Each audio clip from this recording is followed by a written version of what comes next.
Welcome back again to the part 2 of sewing this beautiful hourglass mermaid 6 pieces skirt. So if you're ready, let's finish this. So I've actually finished cutting the whole pieces behind camera, and I've also cut the lining.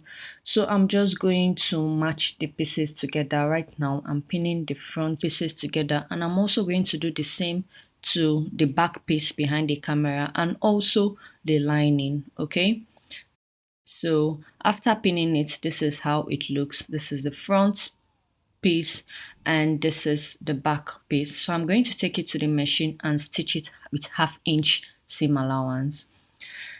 So after stitching it, I'm going to go and iron it with the seams open. I've also ironed down my 1.5 inch hemming allowance. Please make sure you iron with the seams open. I'll be doing the same for the lining and the fabric. Next, I'm going to place all the lining on the main fabric to be sure that they are the same size and the seams are aligning. After which, I'll fold my fabric back into halves and check for any excesses. If I find any excesses, I'm going to cut it off.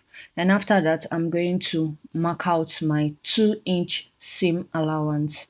I'm going to do that from the top to the bottom. I'm going to do that for both the fabric and the lining. So this way, I'm actually marking out my sewing line. So it's just going to be easy for me to stitch this following the line with the machine.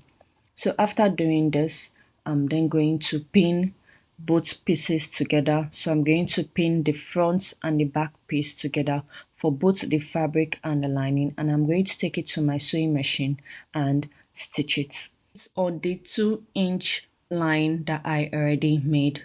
So after pinning in, this is how it looks, and after stitching it, it looks this way. So then I'm going to iron it with the seams open.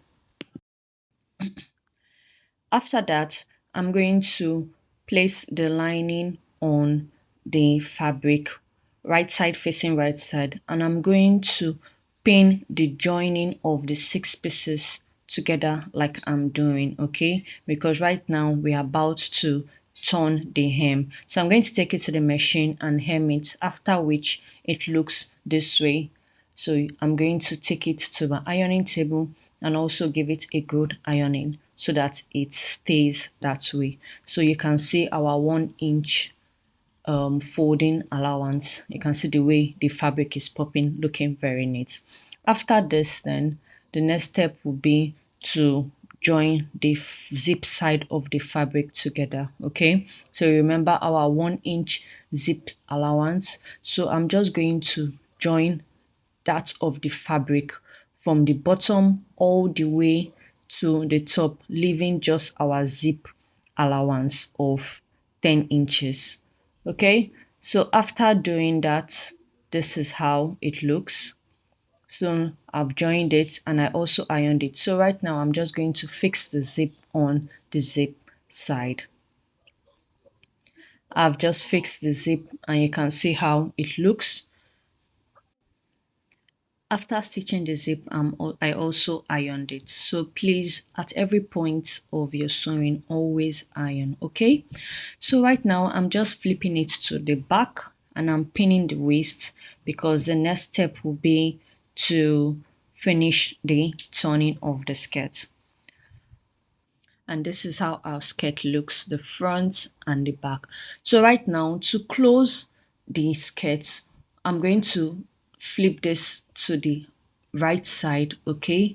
And I'm just going to pin the lining to the fabric and I'm going to stitch it down. So after stitching it down, this is how it looks. You can see that I have closed one side and I'm left with the other side. So I'm also going to do the same to this one.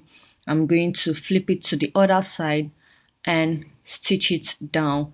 But I'm not going to stitch everything down. I'm going to try and leave about 10 inches below the zip allowance for turning. I'll be using to turn this to the right side, okay? So I'll just go and stitch this and I'll come back to show you how it looks. So after stitching it, you can see the 10 inches I left for flipping over to the right side, but I won't be using this because our waist is still open. So I'm going to flip this through the waist side, and I'm going to cover up that 10 inches, you can decide to use a hand needle to stitch it or hemming glue. So I'm going to go to the ironing table and iron it, and this is how it looks. I actually use the hemming glue to close mine. So the next step will be to fix the band.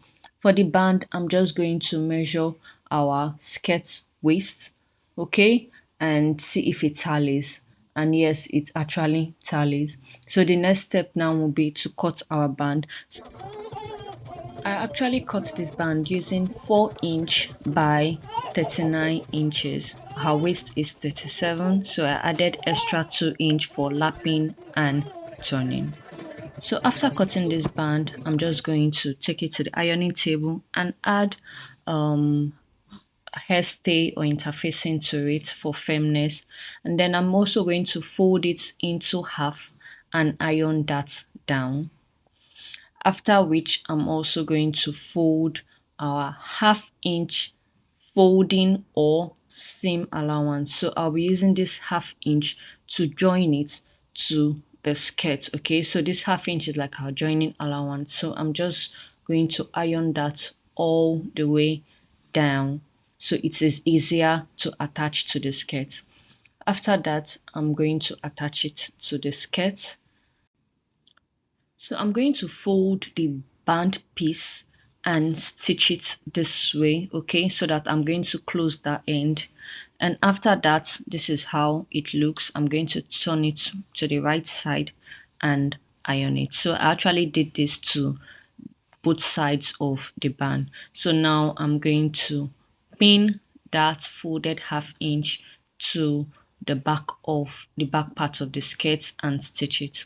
So after stitching it, this is how it looks. So I'm just going to tuck it in like a little sandwich like this, and I'm going to stitch directly on the tip of the folded part, and I'm going to use a snap button for the lapping side.